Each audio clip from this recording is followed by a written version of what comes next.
Hello there and welcome to Channels Beam. Despite the stern warnings by the President Muhammadu Buhari-led federal government against terrorism, dastardly acts by members of the Boko Haram group have been on the increase in recent weeks. After having had a breather from news of bomb blasts, this story is back in the news almost on a daily basis, and Nigerians are beginning to demand the change the APC promised concerning insecurity. That's what we'll be discussing on today's Beam. I am Amy Thompson, standing in for your regular host, Victor Matthias. Before we begin the conversation, though, let's take a look at the major trends this past week. The Africa the media never shows you. Having become tired of the negative image of the African continent in Western media, Africans all over the world took to social media to share pictures of beautiful locations and people on the continent.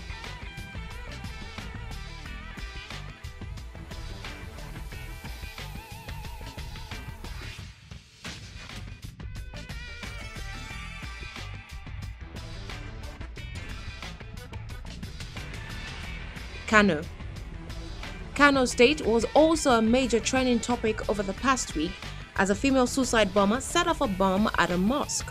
The attack came just a few hours after two bomb explosions left at least 44 persons dead in Jos, the capital of Plateau State. Those were the trends. Let's now delve into today's discussion. I can observe it's got to do with the absence of any direction, really, and follow through by the present government. So the previous government thought if you keep quiet about something, it would disappear, and that didn't work. And then they were called into action, and they took action. It was too late in the day for them.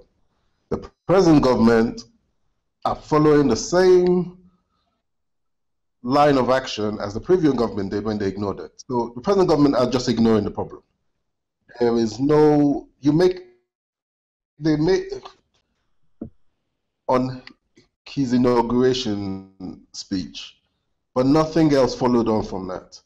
Are we following the same strategy that was proven successful before the change of government?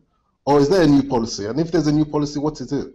Nobody knows. So that silence that we tend to have in Nigerian politics can lead anybody to take advantage, and that's basically what Boko Haram are doing right now. I would say that it's really a serious thing for concern because towards the end of the last administration, we saw the intensity at which the military did go about the fight against terrorism. And since this government came into power, it seems that perhaps the transition didn't work effectively as regards to keep up the intensity in the fight. So it seems like there's a change in the military hierarchy. That's nobody's giving orders and nobody's taking orders anymore. So, or that is what I would say, or what I would think is the reason for this, because either the people, the military are waiting for some kind of direction, or the government actually has not decided to think about how to continue in the fight against the terrorists, and then the terrorists are taking advantage of the fact that there is a silence in from the part of government, or that the new government has not really settled down, and they're intensifying their fight to test the waters to see what is going to come or what's going to be the reaction of this president. But I think that regardless of the age of the current administration, the military still needs to keep focus in the fight against terrorism, because they know that this fight is almost never won. We can see how other countries learn from other countries. The more you try to silence them, the more new cells are being discovered, the more the people find a way to come back to attack. So why would the military relax and wait for orders from the government for them to carry out their daily function? That is the purpose of having the army, the police, and the air force. Oh, sorry, the army, the air force, and the navy. So I think that it's sad that Boko Haram has become more strong in the last 1 month than they have been in the last towards the last 2 months of the end of the last administration. It's quite unfortunate that we are witnessing an increased insurgence of the Boko Haram group. Unfortunately, they have changed tactics.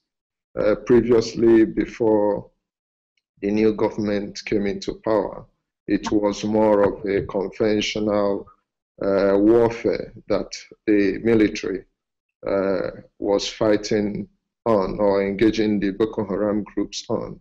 But the Boko Haram groups immediately had to change tactics during the life of the new administration just a few weeks ago, to the use of suicide bombers, which is a very different tactics in warfare, which is very difficult for the military to tackle, unlike the pushback they dealt on the Boko Haram group during the last days of the last administration. So it's a different game that Boko Haram is bringing on the table in terms of tactics and strategy, which the new administration has to, at this time, seek ways to nip that in the bud. Please hold our thoughts. We will continue the discussion right after this break.